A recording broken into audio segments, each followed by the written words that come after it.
the things that learning general skills is supposed to. The now rapidly growing scientific consensus is that the parts of the mind devoted to language mastery, general competence, and higher order thinking are not governed by natural development or general processing skills, but by the explicit and coherent teaching of lots of factual knowledge, by those mere facts that are so often scorned by those who instruct our teachers. So let me just walk you through some of the arguments about this, and you can tell me what your opinion of it all is, where you fall in the fact-based knowledge versus general skills divide.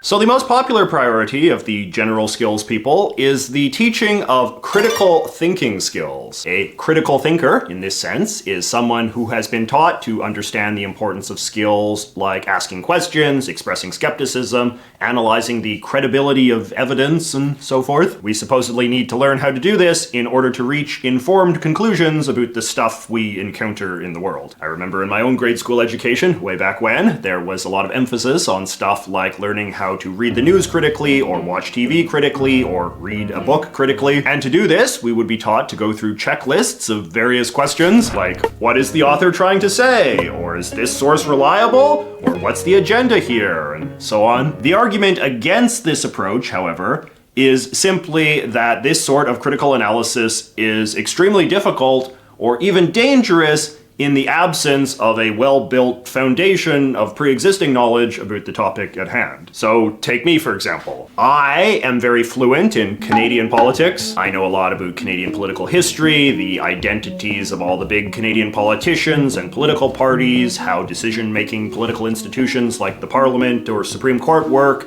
and the debates that tend to loom the largest in Canadian political discourse. So if you give me a random piece of content that is about Canadian politics in some way, like a newspaper column or a YouTube video or a meme or something, I feel pretty confident saying that I would be able to use my critical thinking skills to evaluate it in various ways. You know, conclude if it is honest or deceptive, or helpful or harmful, or fair and objective, or shallow partisan propaganda or whatever. But if you were to give me some newspaper columns or YouTube videos or memes about the politics of Nepal, I would have a very hard time using any sort of critical thinking skills to evaluate what I was seeing. I know very little about Nepalese political history or politicians or institutions or issues, and thus I lack any foundational knowledge to power my critical analysis. If I was reading a Nepalese newspaper column, assuming it was translated into English, I could maybe discern some vague things about its objectivity from the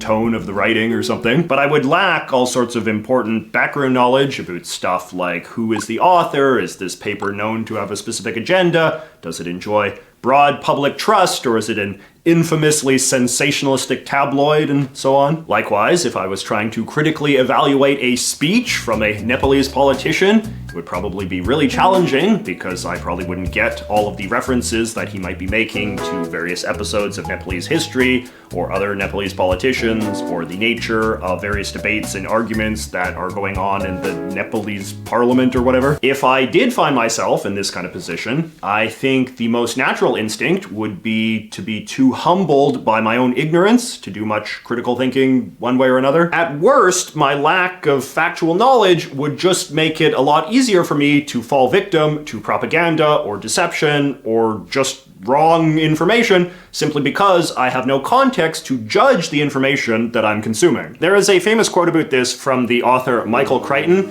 in which he talks about what a common experience it is to bounce back and forth between states of confidence and ignorance based entirely on our amount of pre-existing knowledge of different subjects. You open the newspaper to an article on some subject you know well.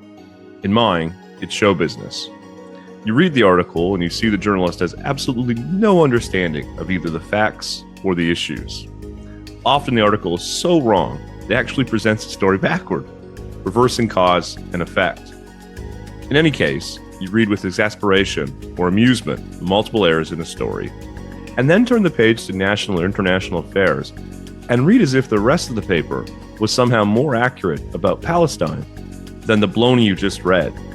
You turn the page and you forgot what you know. Now, that said, obviously, some people don't react quite so credulously when confronted with content about a topic about which they possess no pre-existing knowledge. Sometimes ignorance does not stop people from being critical thinkers, but they become critical thinkers in wild and irresponsible ways, using their imaginations or snippets of half-remembered facts to form unjustifiably strong opinions about topics they really know nothing about. I feel like we saw a lot of this during COVID. The pandemic really exposed just how little knowledge most of us have about things like infectious diseases or vaccines or the healthcare system more broadly. And while some people responded to their own ignorance by just passively following the instructions of health authorities, others clearly felt quite intimidated by their ignorance and reacted by spouting all sorts of barely informed opinions about global conspiracies and microchips and all that. In very short order, the phrase, "I've done my own research," became a COVID-era punchline, despite the fact that in theory, self-directed research is one of the critical thinking skills that the American education system highly encourages. But as I think we've seen, self-directed research in the absence of any sort of stable base of background knowledge is simply an invitation to spread ignorance, not fight it. Especially when the researcher in question has an inflated sense of their own competence as a skeptic and free thinker. Another thing I observed a lot during COVID, or even the last few years of politics more generally,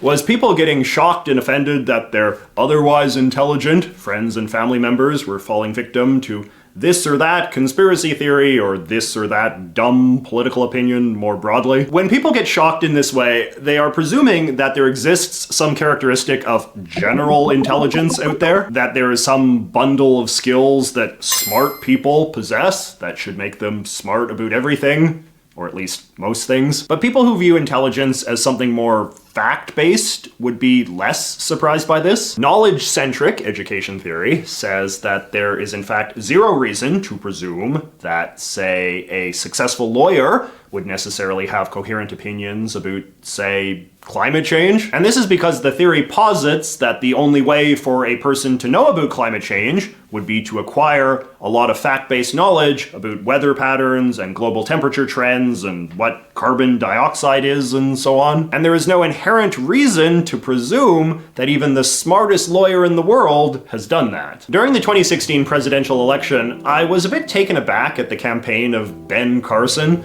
who I frankly thought had a lot of pretty dopey and even somewhat childishly simplistic political ideas. I think Trump even called him Sleepy Ben or something because of how head in the clouds he often seemed. Which was odd because Ben Carson is one of the most accomplished brain surgeons in the world, a job that is literally synonymous with genius. But then I read some articles by hospital workers who said that no, this is actually a very common surgeon personality type. Expert surgeons possess a lot of fact-based knowledge about a single topic, namely how one very specific part of the body works and how to repair it, and they get a lot of praise for this knowledge because it is obviously very useful in helping save lives and so on. But surgeons apparently often develop quite arrogant and obliviously dopey personalities as well, because they come to believe that their amazing surgical knowledge somehow means that they are intelligent in some broader general sense, which they very often are not because they've never spent much time learning about anything else. And thus we get the spectacle of Dr. Carson, a man with zero political experience, assuming he could just waltz into the Oval Office and figure it out as he went along. A similar realm where we can think of the knowledge versus skill debate playing out is athleticism. Is athleticism a general skill? Or do athletes only exist as a product of specific knowledge? Obviously, fitness, in terms of the general health of your body, is a relatively either-or proposition. A doctor can diagnose you as being in good shape or not. But can someone be declared to be a good athlete? Or is that a fantasy on par with being declared to be smart? For example, imagine if you were picking people to be on your soccer team. One of the guys you could choose from was a gold medal winning Olympic sprinter. Would he be a good choice? Some would say, yes, of course, the man is clearly a great athlete. The rebuttal, however, would be no, he would not be a good pick,